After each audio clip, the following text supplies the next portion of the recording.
Hey, brand builder, Rory Vaden here. Thank you so much for taking the time to check out this interview. As always, it's our honor to provide it to you for free.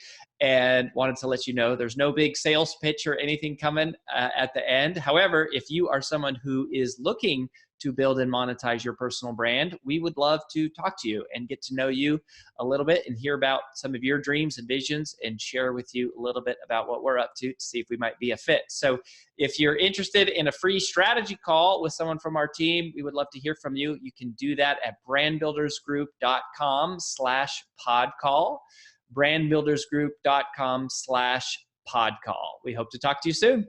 Hey, everybody, and welcome to another episode on the Influential Personal Brand Podcast. As you know, I say this every time, and I genuinely mean it every single time. But I am so excited to have my friend and our guest on the show today, Michelle Chalfant.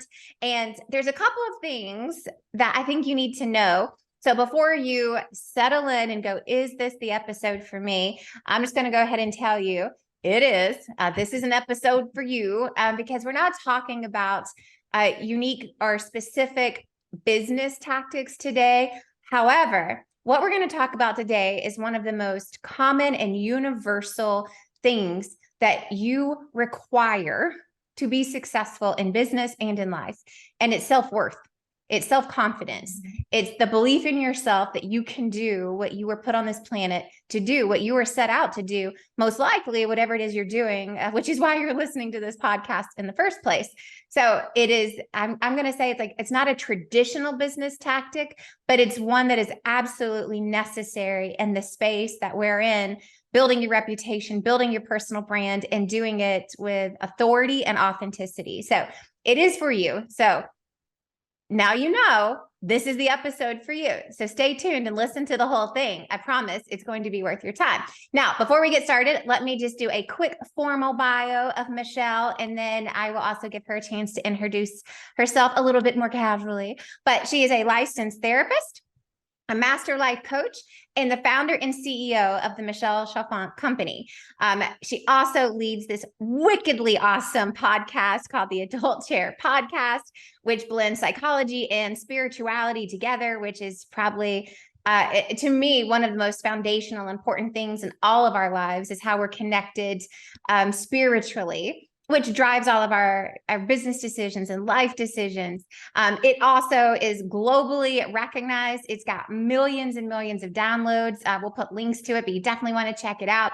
She also runs these amazing events. She's got courses. She does coaching. I could go on and on and on. But I think one of the reasons that's so relevant to everyone who is listening is because these are the same things that you're doing.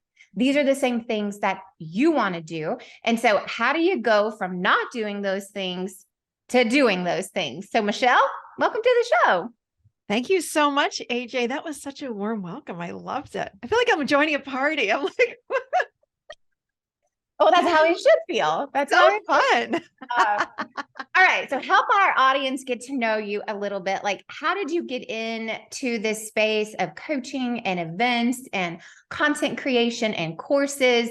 Because being a licensed therapist and doing all these things, I kind of find is a little bit unique. And you didn't always do these things. So how'd you get into this? Oh my gosh. Okay. So I still am a licensed therapist for about 20 years, but about 10 or 15 years in, I actually moved to Nashville in 2007 and had to start my practice all over again because nobody knew me in Nashville. So for me, I was like, okay, let's go. I just went out, started offering free workshops, free courses, built a business really, really quickly because my style, what I realize now is my style is very unique. It's not exactly traditional therapy, but it's not exactly coaching. It's kind of a hybrid model of coaching, therapy, consulting, teaching, the whole thing. So I built it very quickly. And in 2013, I hired a guy by a friend who said, hey, you need to use this guy to do your new website. I said, fine. We clicked right away. We started working together and he's putting together my whole site. And he goes, the way you work with people is so cool. It's unique. He said, you should do a podcast. And this is in 2013, right? I'm like, what's a podcast? I go, is that like that radio thing that people are talking about? He's like, yes, you really have a lot to talk about. This is a long time ago. This is 10, is it 10? Almost 10 years ago. Yeah. Years ago. Yeah, it is. And I said, okay, I don't know. So he kind of hounded me for like a year. So the end of 2014, I said, fine, I'm doing it. So we launched the Adult Chair podcast, and the podcast is all about teaching people how to be emotionally healthy adults. It's stuff I love to talk about. So it's a lot of self-worth. It's how to have healthy relationship. It's how to work through your fears, your codependency, whatever the heck, anything at all. That is what I talk about.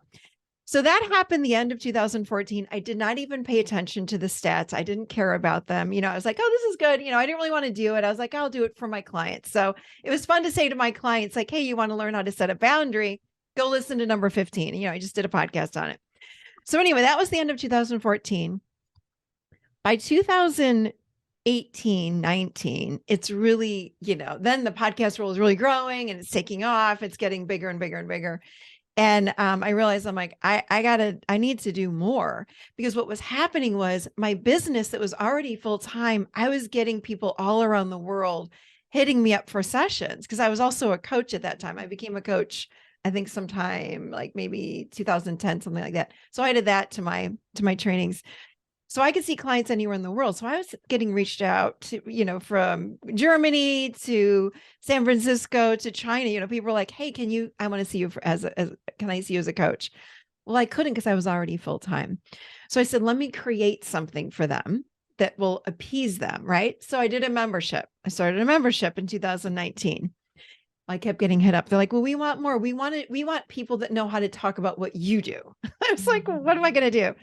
So I was really inspired, and I am a big meditation person. And I sat there for about 2 months, and I kept hearing and becoming aware of the same thing. I kept hearing these words: teach people to do what you do.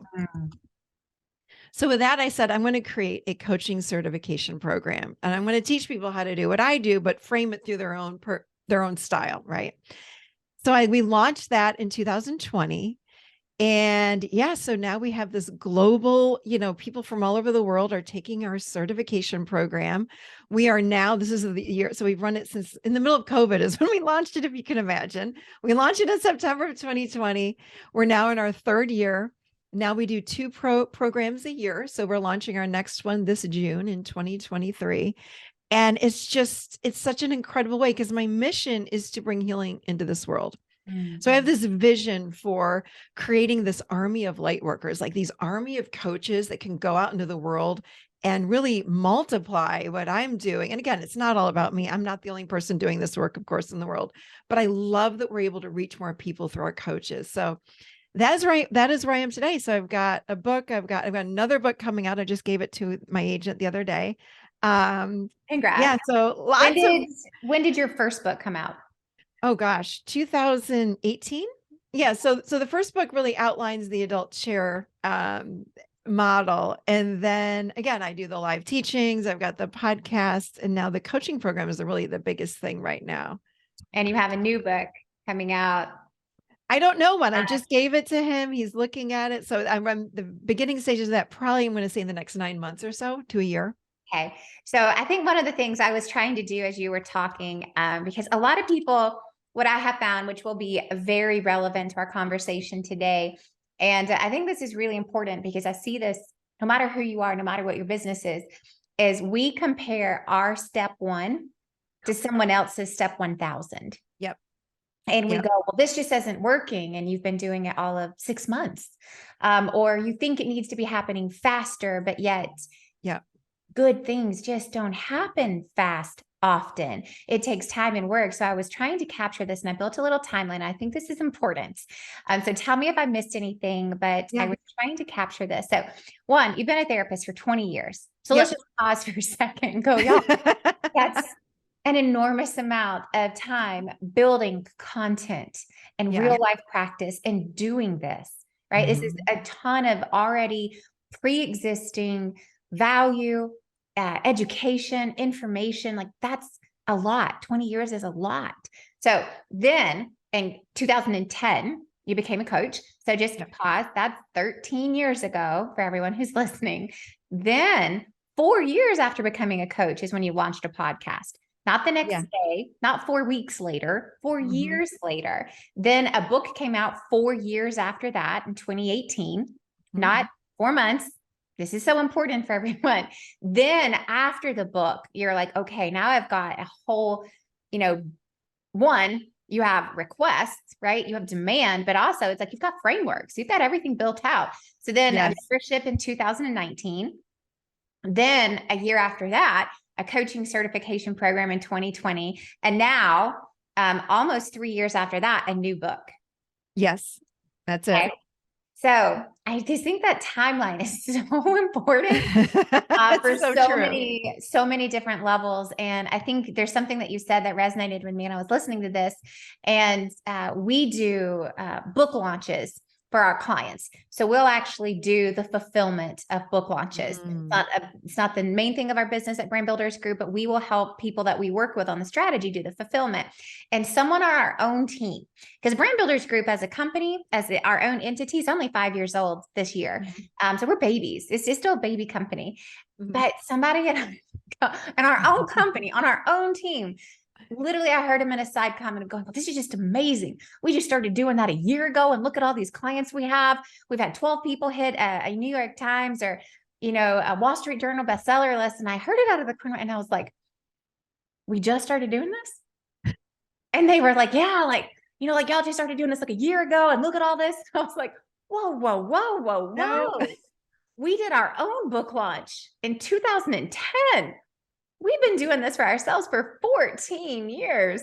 And it was like an aha moment for them of going, you did? What do you mean? And I was like, take the stairs. When we launched that in 2010, this was a grassroots hiding away in our closets into the wee hours of the morning. Like, what do you think we did? And it was such one of those moments of even in our own company of going, oh, this isn't new. You've been doing this a really long time, but you look at where people are today and you go, man, I'm failing. I'm not, this isn't working for me. Should I be doing this? And we look at everything that's happening all around us, and we somehow don't realize that there's decades of work and experience and ups and downs, wins and losses behind the scenes. Yeah, for sure.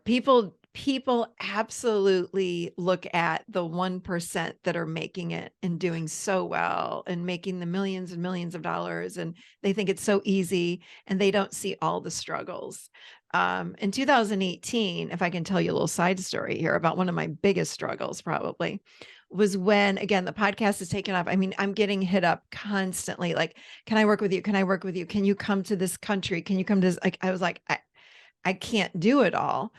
I need to hire a marketing firm really to help me. I knew I needed like online courses, and I got to do what I'm best at. And that's the other thing we should talk about, but I can't do it all. I don't want to learn how to build a website. I don't want to learn how to build an online course.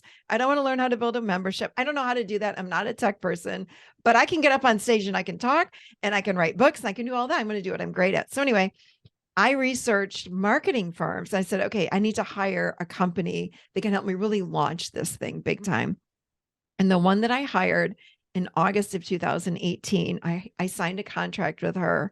And shortly thereafter, I knew it. I was like, this was a big mistake. And I mean, it was horrible emails that went out.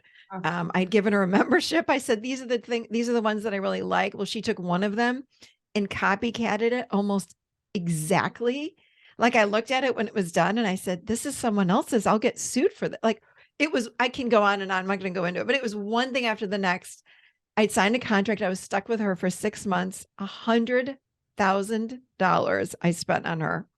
It was one debacle after the next, after the next, after the next, after the next. So that was from August through, I think it was December or something, or July through just, it was December 3rd is when it ended. I can tell you that's branded in my mind. But I remember the day I was done with her, I was like, I am done. I'm not only done with this, I'm done with everything. She had just fried me out. I had lost all this money that I had saved, that I was so ready to launch my company. And I actually went out with one of my husband's mentors that lives in Nashville. And I went out to breakfast with him and I looked at him. I was in tears all the time. I was like, I don't want to do this business. I don't want to be an entrepreneur. It fried me out. I mean, I was done. And I went out with Richard and he looked across the table from me. He's a guy that goes into companies. He's worth hundreds of millions of dollars. And he looked at me across the table and he goes, Michelle, what's going on? And I told him my whole story. And I said, Richard, I just lost $100,000. I am fried. I don't want to do this anymore. And he goes, so you lost $100,000. And I said, yeah. And he goes, so what? He looks at me. He said it as if I dropped $5 out in the parking lot, like I had lost $5. And I was like, what do you hear what I said? Yeah. I was like, what do you mean? Like, that's a ton of money. He goes, you're an entrepreneur. Do you expect not to lose anything? And I said, yeah, I researched her. Other people I know used her. But I had found out that the other people that had used her also dropped her. And I was like, I don't know how I made such a bad mistake. I'm so intuitive. What's wrong with me? And he goes, how do you know that you didn't learn from it? It wasn't a mistake. And he made it sound like it was so not a big deal. He completely reframed my whole drama. I was quitting my company. He goes, you can quit if you want, but I think you're stupid. I was like, no, I'm stupid. I said, okay. So I left breakfast. And that was when I got back on the horse and I was really done. I mean, AJ, I was done. And I spent the rest of that month. I remember I went through Christmas and I said, okay, what am I going to do? Am I going to stay or go? And I made the decision. I said, okay, I'm going to do this. I'm going to do it in my own way, in a different way. And that was then when I hired one of the best hires I've ever hired, which I still am working with her now. She's my COO. And I hired her January 7th. And it has been full steam ahead ever since. But I've still made a lot of mistakes along the way, though. I've still lost money, not 100,000, thank God. But that's expected. I mean, I think that's such a good reminder. And I'm pulling up something because I have like recently even been in the season. So I think you know this because we had to reschedule this podcast, but just 5 weeks ago to the day, I had emergency gallbladder surgery, rushed to the ER, said, you're not leaving here until this comes out. It was somewhat of a life or death situation. And I came out of that. And I think part of it is like, it was a really big wake up call for me of like, whatever I think is big is not big when it's compared to this.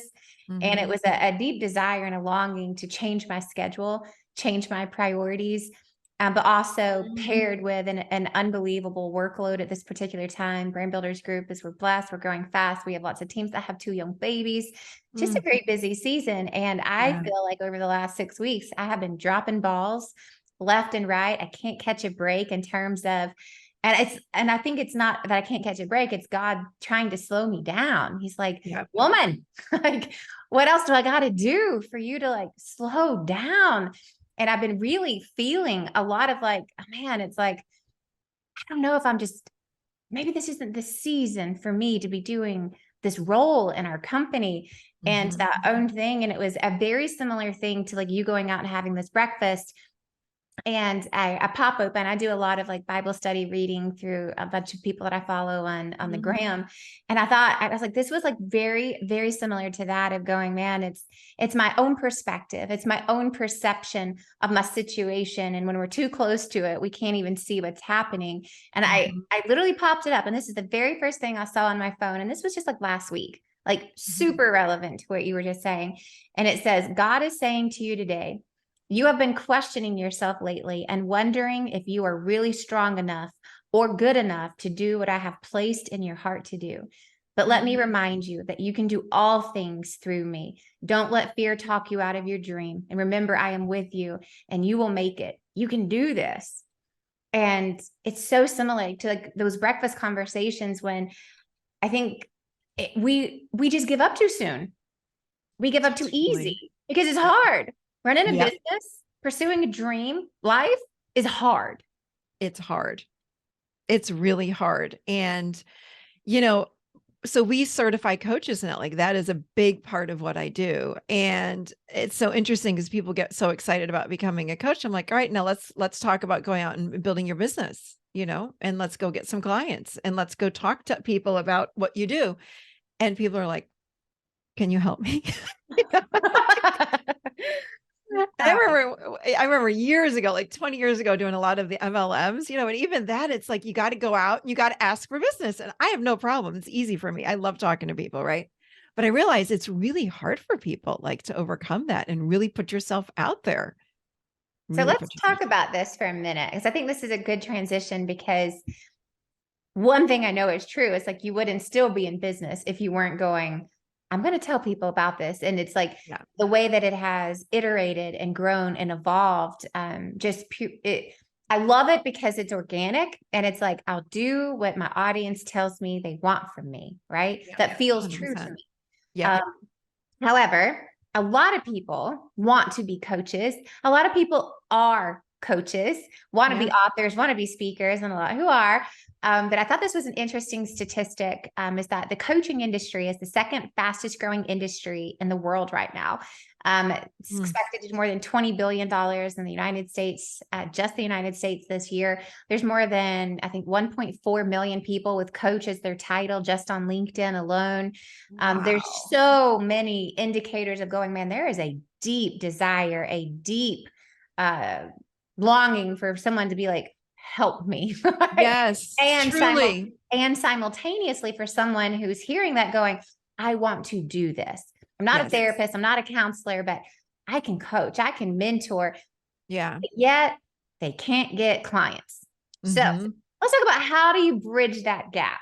And we'll just start with, how did you bridge the gap? Like, how did you go from therapist to full on coach, speaker, author, podcaster, event host, all the things, membership, right? How did you do it? I followed what the audience wanted from me. So people started asking me, is there a book on this? Is there a book on this? Is there a book on this? I'm like, sure, I can create a book. So I wrote the book. Is there a live event? Can you do a live event? I love doing live events. Sure, I'll do a live event. So I'd put together what the audience was asking me to do. But when you talk about like, how do you overcome that fear? I mean, I moved to Nashville and I didn't know I knew nobody. And I had a shingle. I could hang a shingle as a therapist. I had a private practice. I had a license. I could do it. But it's like, I don't know anybody here. There was no social, like maybe, I don't even remember when I think Facebook might have been coming up, but it's not anything like it was now. And it's funny because I didn't think twice about it. I really didn't. I didn't think it would be hard. I was like, all right, well, I'm going to go out and talk about what I enjoy talking about. I'm going to go out and talk about, again, like, how do you have a healthy relationship with self and others? How do you build self-worth? How do you love yourself? I'm just going to go out and talk about that. How do you build a business? I would just go out and where would you go? So like, where would you go? I went to the Brentwood Library. That was one of the first places I went. I hit up yoga studios. I was like, hey, do you want a speaker to come in? Like, I'd love to come and talk to you about this. I remember different schools would say, hey, will you come in? Oh, I like what you're doing. Can you come talk to we've got a classroom full of parents, or I've got a classroom full of mothers, or I got a classroom full of so-and-so. Will you come talk to my mothers about this? Sure. I'd go to like the doctor's office and I'd bring my business cards and I go, hey, if you have anyone that needs any help at all, this is what I do. And I'd give them my cards. You just can't be afraid to put yourself out there in that way. And it's not like you're asking for money in that moment, but this is where the self-worth comes in. You've got to believe in yourself, in what you're putting out there, and you need to believe that you have value. And I knew what I was doing was different for me. And I can say this because I'm a therapist. I think therapy is outdated. It's a little archaic. And not to say that, hear me now, there are a lot of great therapists out there, but it's interesting. And I have heard that coaching is really taking off. But when I started my coaching program, I didn't even know that. I was like, this is just what I want to do. I want to create something that's really a crossbreed between both, that has the best of both worlds coming together. And honestly, it's more of like a consulting coaching kind of thing. But anyway, you've got to believe in what you're doing. And the way that I teach my coaches, like, they have such great success when they're in the practicum hour part of it. They're like, I'm believing in what I can do. Like, they're walking away saying how great I am. So for anyone listening, you've got to believe in what you're putting out in the world. You have to believe in that. Like, what are you putting out there? If you believe in it, then when you talk about it, there's an energy that you portray out into the world. And I'm so glad that you said that because we all know this. We've all met, let's just call them salespeople, right? Because at the end of the day, we got a little bit of salespeople in all of us, or we need to. But it's like, what it's like to talk to someone who's like, man, even if I don't buy this, you are so passionate about this. I'm just like, totally. I want to help you, even though I'm not going to buy it. It's like, who can I tell? Who can I tell? Because you can feel it. It's an energy. It's an emotion. Energy. But I think a lot of that just stems from, one, they believe in it. Two, they're confident, right? The confidence. Totally. You can feel when someone is confident, even if they don't know what the heck they're talking about. It's like, man, you say it like you do. It's just so funny because I was just talking to my husband in the car driving home somewhere the other night, and I'm trying to remember what the word is, but I completely made up a word. And as soon as it came out of my mouth, it was like I was trying to say a very normal, basic word. And then I got like tongue twisted in my head and I said the word. And then I was like thinking like, wait, that's not a word. And I looked at Rory and I said, did you just let me say that? And he goes, babe, like you said it so confidently. I was wondering if I'd never heard this word before. But it's like, you got to just be like, I don't care if you buy from me or not. I believe in what this is. And so I think this is like two things I think are really important. One is I want to talk about how do you build that level of self-belief? How do you build that level of self-worth where, you are a little bit rejection proof and you don't let the external things in this world impact you. So you give up on your dream specifically too early. But also I want to make sure people heard what you said. I said, where did you go and talk about these things? I want to recap. If you do not write this down and humble yourself to the point of, if I really want to do this, if I really want to be this business and be in this business, I'm going to have to show up at the Brentwood Library, at the local yoga studio with sweaty people in yoga clothes, at schools with parents, at doctor's offices who were like, I thought there was a no solicitation sign on the door, right? It's like, but you got to be able to go like, anywhere I go, there is an audience if you believe what you do. And I'm imagining a lot of those were not paid. In the very beginning, I'm going to say probably the first two that I did were not paid. But very quickly, again, there's an energy. Like I love showing up and speak. I'm very excited when I speak. I'm like, oh, I'm so excited to be here. And then people would say, when are you doing this again? I want to come back. I go, oh, so I always had the next one ready. So when they'd ask me that, I'd say, oh, I'm coming back in 2 months. So like, where do I sign up? Oh, it's right here. And that one is going to be, and I'd raise it to like $50 for the class. Okay, great. It was like, no problem. It's always an energy. It's not about the words, it's our energy. So the words are great, but if you don't line up with what you're saying, people won't buy into it. And a little bit of it's a plan. Right? It's like, and a plan. Yeah. A plan. Right? It's like, you got to show up prepared. It's like, you got to show up with the belief that they're going to want to come back, that they're going to want more. So you better be ready and prepared. And how are you going to get it to them? But again, stems from self-belief. You have to show up like they'd be crazy not to work with you. Like, it's a little bit of like, yes, I am here. I know you've been asking, where have I been your whole life? Here I am. That's it. And it's not arrogant though. It's just believing in yourself. It's believing in what you're putting out into the world. And believing what you do can actually help the end user. Right. And yes, and you're going to have people that are going to be like, well, that's too much money, or why would I do that? And that's okay. That's okay. Because for those few people, there are like 100 or thousands more that really want to work with you. So you will have those people that will be like, oh, no way. No way. Da, da, da. And that's okay. You can't buy into those people. You keep focusing on your goal and what is your vision and what is your mission. And if you stay on target, these little people over here that are saying these things to you, just brush them off and go, thank you anyway. They aren't for you. Not everyone is going to be for us, right? Like not everybody is, and that's okay. Yeah, this is such a good reminder. So again, I want to recap just if you didn't catch it for the second time, one more time. You've got to be willing to talk about what you do everywhere you go. And if you're going, well, man, I just don't know where to go. It's like, go to your yoga studio, go to your church, go to your kid's school, go to whatever school is closest nearby, find a library, do something, right? But it's not going to just fall in your lap. You got to go find it. So now let's talk about, well, how do we create this feeling of self-belief, this self-worth? And we had a little bit of a conversation about this before we hit record on the podcast today. And one of the things that I mentioned is I just hear this term so often that I want to talk about it on the show. And I think it's super tied to self-worth, self-belief, confidence, all the things. But this term imposter syndrome, right? And I don't know if it's just like a really trendy term, or do we really all suffer from it because of comparison?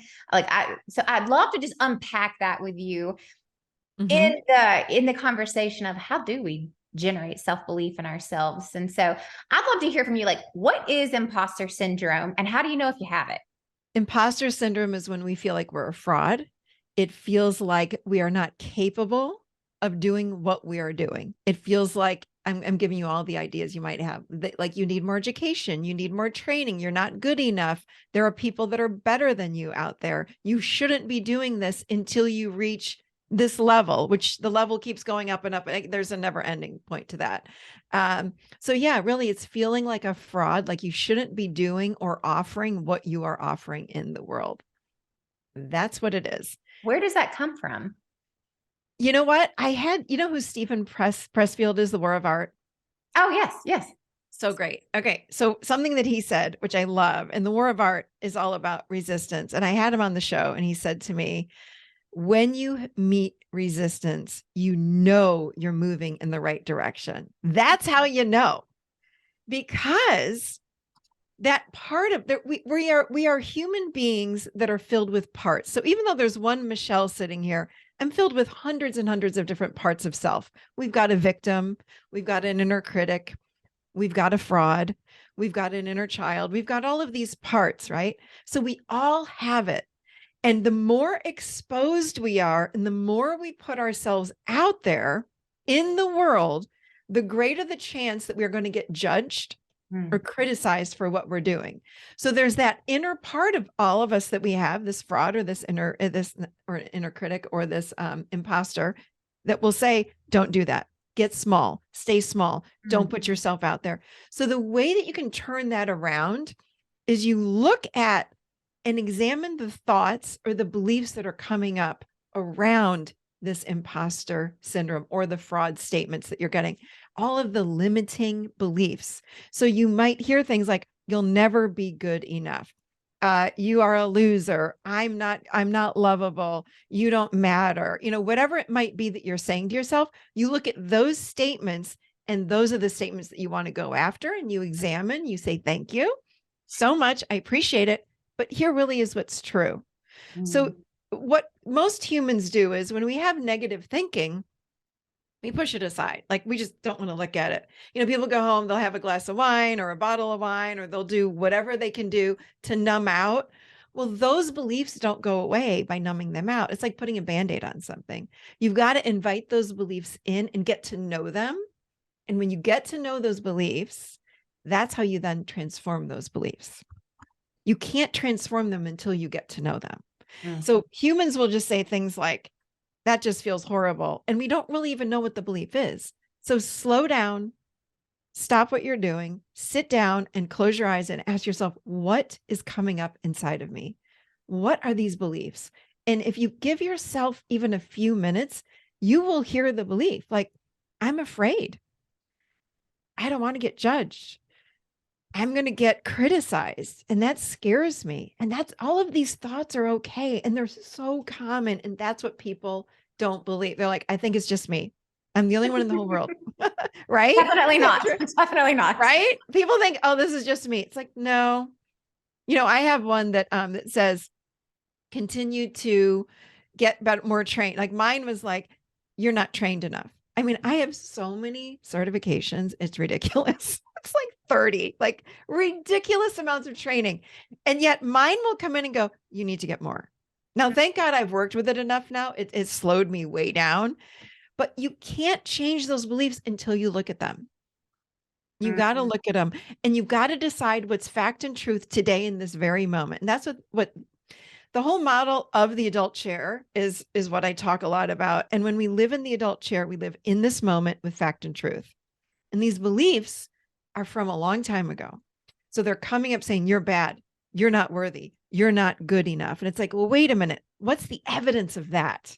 Is that true today, 2023, in this moment? It's like, well, I guess it's not, because this person likes me and this person loves me. And, you challenge it, but you don't fight with it. You have a conversation with it. And that's how you start to morph and change that belief.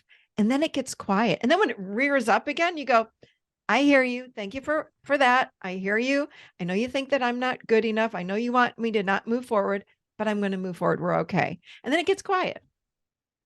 So, it's like just even being cognizant and aware and conscious of these is life altering. Totally. It really is. Like, as you're talking, I was thinking about the last 6 weeks in my own brain of going like, and why was I feeling that way? Like, what was the limiting belief that I keep saying to myself, or I keep saying out loud? And it was like, as soon as you were talking, I was like, oh, I know exactly what it is.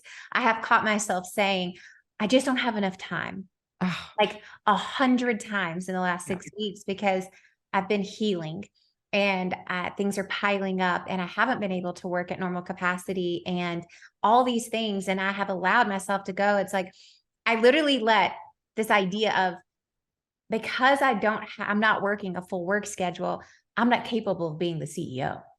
oh, yeah. And it's like, but just even allowing yourself to go, let's pause for a second and go, why am I feeling this way? It's life altering, because the truth is, it's like, I have just as much time today as I did before. The days, like the hours of the day haven't changed. What's happening in those hours have changed, but it's like a funny thing that if you don't watch it and you don't stay on top of it, it's like that will turn you upside down so fast. Yes. These beliefs come in, and instead of witnessing them, they kind of take us over, and we get lost in them, and we start spiraling down, and we make decisions based on those limiting beliefs. And all of a sudden, we're not in a good place, where if we can witness it and see it as a part, almost external to self. So we can go, oh, there it is. There's my fraud again. You can even give your fraud like a visual, like you can see it as, a little person or a little monstery guy or however you want to see it, or a blue blob, it doesn't matter. But when it comes back, you can go, there you are. What do you want me to know? All that it's coming in to do is to protect you. Like, its intention's very good, trying to keep you safe, trying to keep you from getting criticized and judged. So you can go, thank you so much for being here. I've got this. I appreciate you being here, but really it's okay. But you don't let it take you over. You witness it and talk to it in that way. And that's how you change it.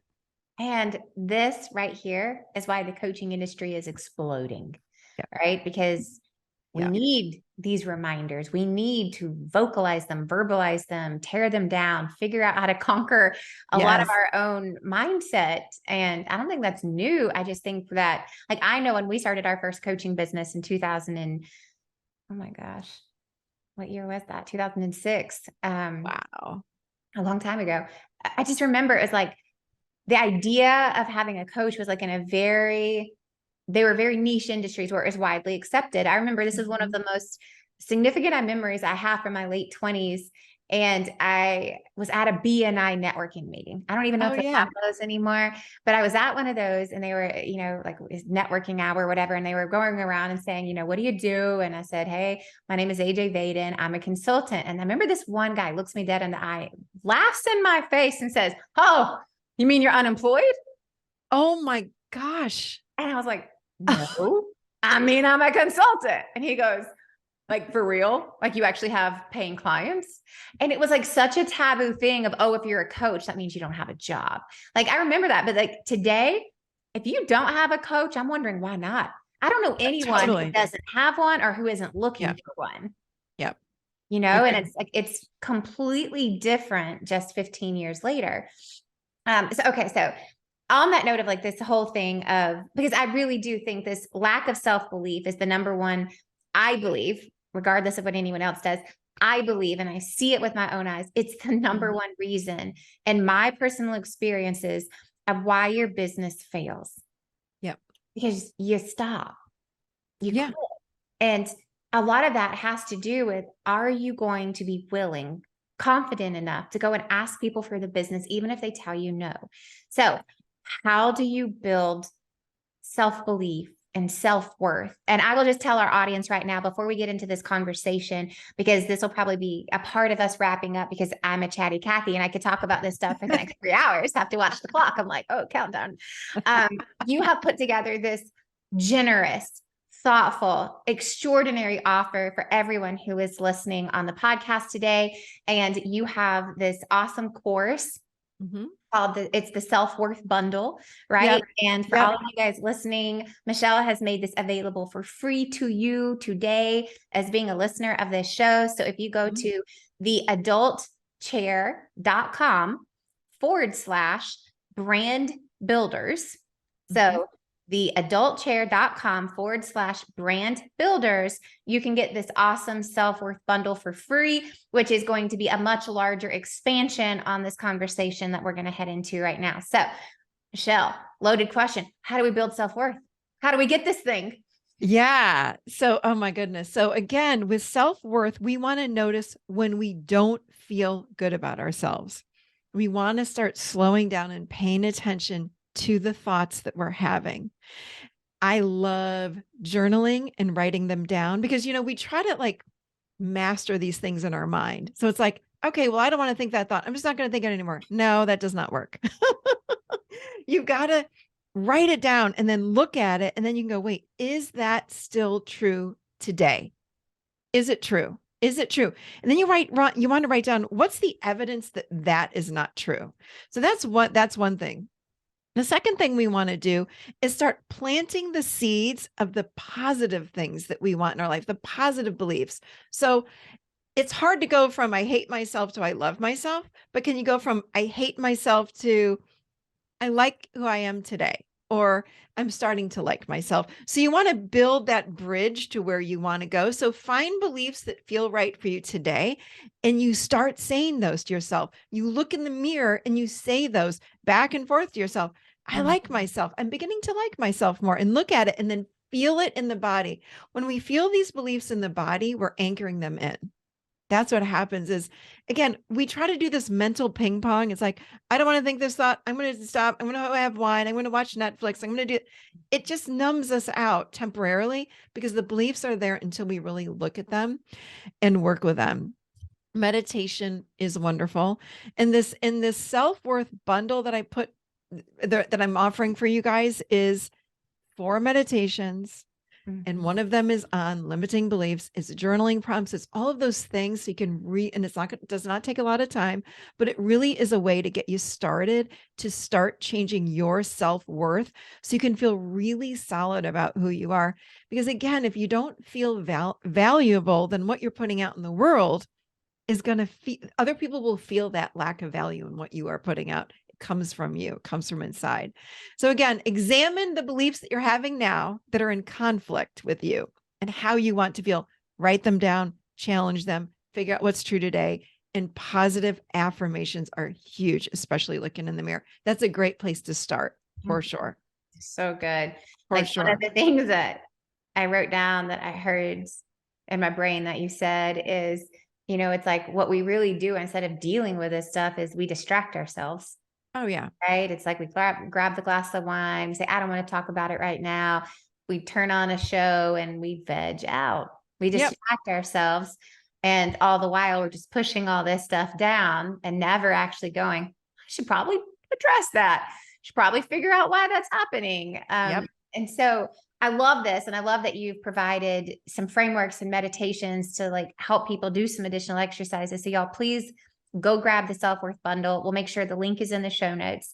On this same topic, kind of tied to business development, because I think for any coach or any entrepreneur for that matter, but I'll target this to the coaches right now. It's like, how do you get someone to be confident enough to go, I'm going to go sell what I do.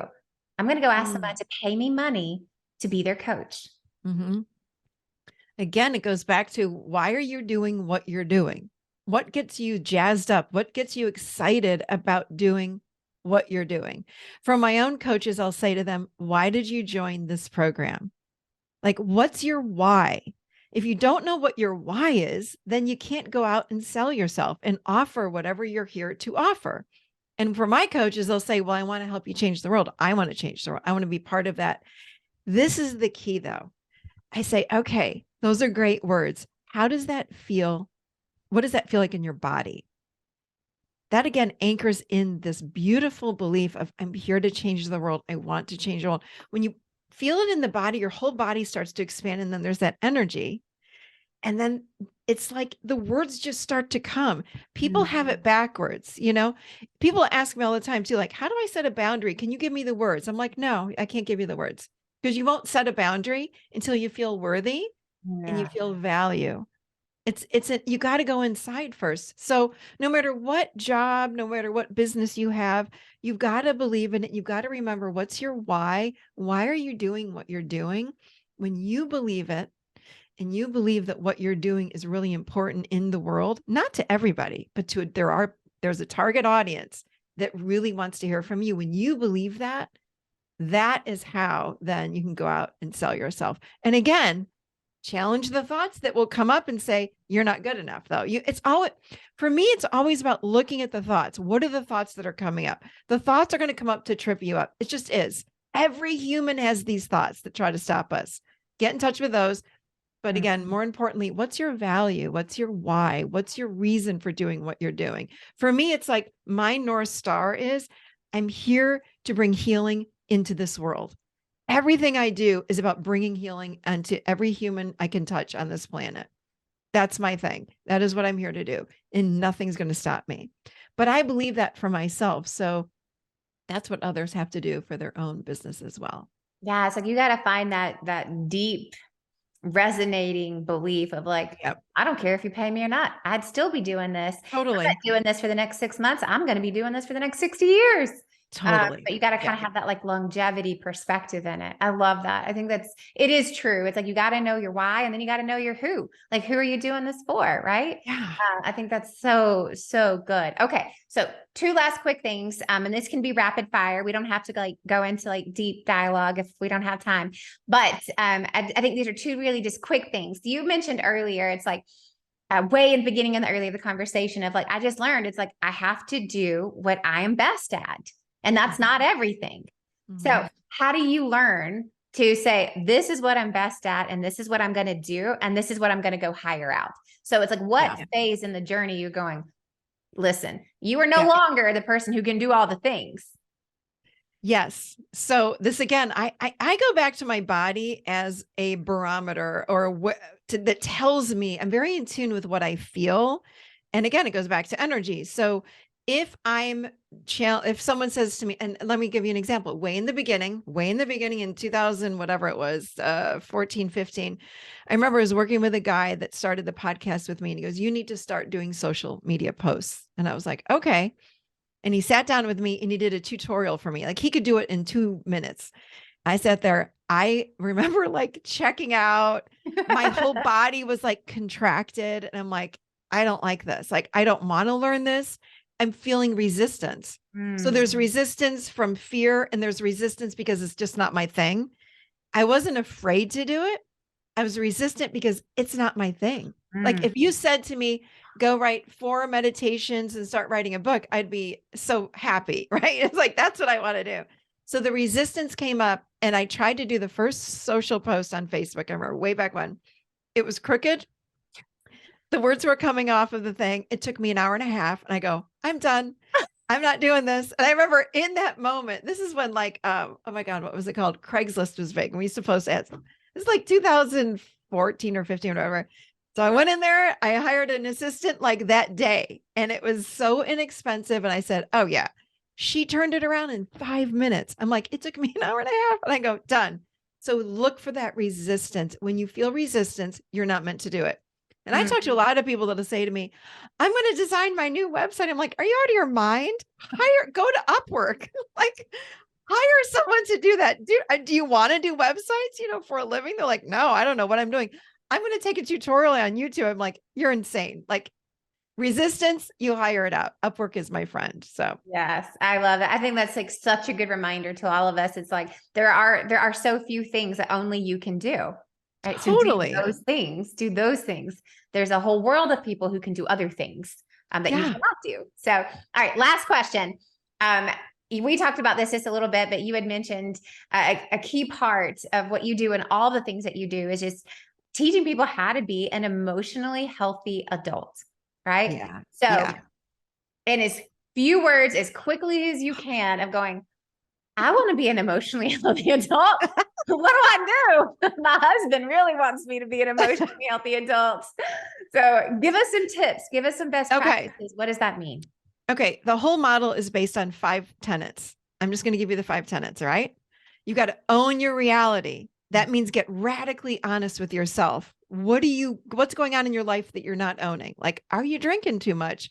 Are you in a marriage that you're not happy in? Are you in a relationship you're not happy in? So own your reality and live responsibly. Number 2, you've got to learn how to feel your emotions. Because if we don't, we project. If we don't know how to do that, we numb out. So you've got to feel your emotions. Number 3, we've got to manage our triggers. We don't project our pain on other people. When you're triggered, here's the key. When we're triggered, it means that there's an unconscious limiting belief that belongs to us that's rising up for us. It's a belief that belongs to us. Yet what we do is we get mad at others, right? Stop it. Look at yourself. It's a limiting belief. It's a gift, honestly. That's what I say. Triggers are a gift. So we got to manage our triggers. Number 4, build self-worth. Number 5, you've got to learn how to set healthy boundaries for yourself. That's it. Woo! Where do people go? Where do people go? How do they work with you if they're going, whoa, what you just said is what I need? Where do you want to go? Yep. You go to theadultchair.com. I've got the podcast. I talk about all this on the podcast. I have guests on. This is what I teach my coaches how to do. This is how I teach my coaches to work with other people, though, doing this exact thing. So. Oh, Michelle, so much wisdom. This is so awesome. So, I mean, I'm literally like taking notes, both for all of you for the show notes, but then for myself, right? It's like, this is what we need, right? This is what everyone needs. And that's why I started this podcast. I was saying this isn't a business tactics episode, but this is a necessary and required universally applicable conversation that we all need to help succeed in what we're doing, whatever that is. And then also to get your message out to the world. You don't want to be the world's best kept secret. That's not what we're doing this for. We want to get it out there. So Michelle, thank you so much for this gem of a conversation. Thank you. I will put all of these links in the show notes. And for everyone listening, don't forget to grab the self-worth bundle. Go to theadultchair.com/brand builders. And we will see you next time on The Influential Personal Brand.